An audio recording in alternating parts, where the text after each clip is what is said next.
एका न्यायाधीशांच्या घरामध्ये जळणाऱ्या नोटा आढळल्यानंतर सर्व न्यायव्यवस्था खडबडून जागी झाली आहे।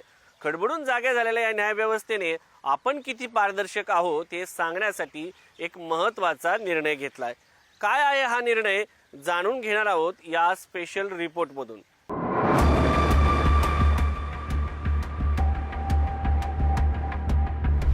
बात निकली तो दूर तक जाएगी।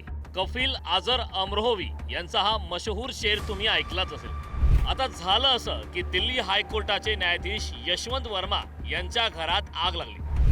धक्कादायक बाब म्हणजे या आगीत करोडो रुपये जळून खाक झाले।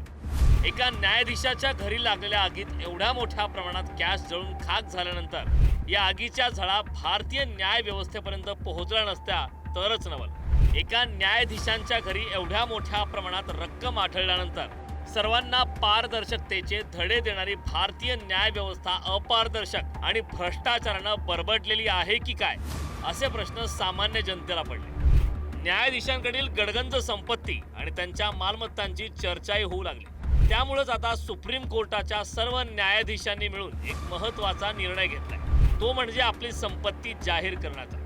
सुप्रीम कोर्टाच्या वेबसाईटवर मालमत्तेचा तपशील जाहीर केला जाणार आहे। खरं तर भारतात सरन्यायाधीशांचा अपवाद वगळता इतर न्यायाधीशांनी आपली संपत्ती जाहीर करणं कायद्यानं बंधनकारक नाही। मात्र सगळ्या न्यायाधीशांनी स्वेच्छेने हा निर्णय घेतलाय। न्यायाधीशांच्या मालमत्तांबाबत आतापर्यंत नेमकं काय निर्णय घेण्यात आले त्यावर एक नजर टाकूया।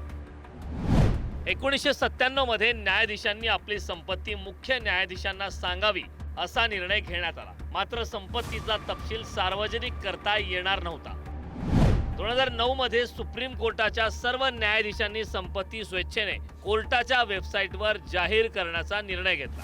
हा निर्णय न्यायाधीशांना बंधनकारक नव्हता।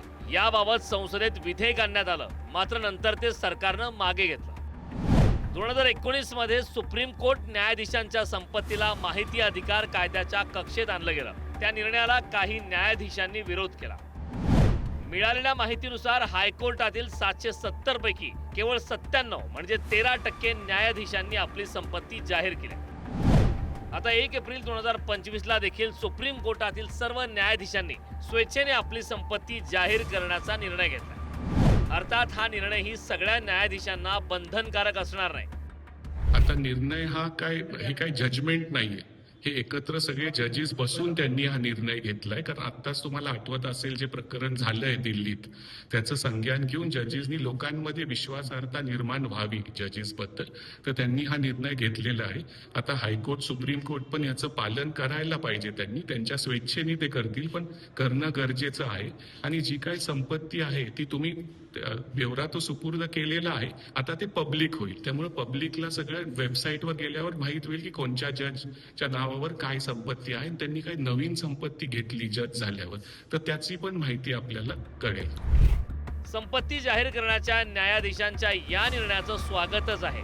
मात्र एखाद्या न्यायाधीशांनी संपत्ती जाहीर केली नाही तर त्यांच्यावर कायदेशीर कारवाई केली जाणार नाही, कारण भारतात तसा कायदाच अस्तित्वात नाही। त्यामुळे आणखी एखाद्या न्यायाधीशांच्या घरात पुन्हा करोडो रुपयांचं घबाड सापडलं तर आश्चर्य वाटण्याचं कारण नाही। शिवाजी काळे, पुढारी न्यूज, दिल्ली।